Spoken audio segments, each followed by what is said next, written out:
Kolhapuri gate police ठाण्याच्या हद्दीत नयन वायदने वय वर्ष 18 या युवकावर अज्ञात आरोपींनी हल्ला केल्याची गंभीर घटना घडली आहे। या हल्ल्यात नयन वायदने याला गंभीर जखमा झाल्या असून त्याला तातडीने जिल्हा सामान्य रुग्णालयात दाखल करण्यात आले। प्राप्त माहितीनुसार हल्ल्यानंतर नयन वायदनेची प्रकृती अत्यंत चिंताजनक असून तो गंभीर अवस्थेत उपचार घेतोय।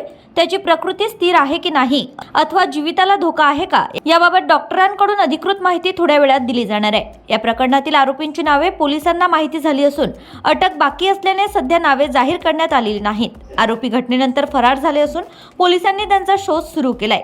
हल्ल्यामागील नेमकं कारण अद्यापही अस्पष्ट असून पोलिसांकडून घटनेचा सखोल तपास सुरू आहे। कोल्हापुरी गेट पोलीस स्टेशन हद्दीमध्ये नयन वायदाने या 18 वर्षाच्या युवकावर आरोपींनी हल्ला केलेला आहे। आरोपीचे नाव अद्याप समोर आलेले आहेत, परंतु ते अटक करणे बाकी असल्यामुळे मी इथे ते उल्लेखित करत नाही आहे। तर हा गंभीर जखमी झालेला आहे, हॉस्पिटलला रवाना झालेले डॉक्टर त्याचे सांगतील थोड्या वेळात, परंतु यामध्ये तो अत्यंत गंभीर जखमी झालेला नयन वायदाने याला हॉस्पिटलला इथून टीम रवाना झालेली। आरोपी फरार आहेत कसं? आरोपी सध्या मिळालेले नाहीत, आरोपीचे नावं मिळालेले आहेत। आमचे क्राईम आणि पोलीस स्टेशनच्या टीम त्यांच्या मागावर आहे। Bureau report RCN news.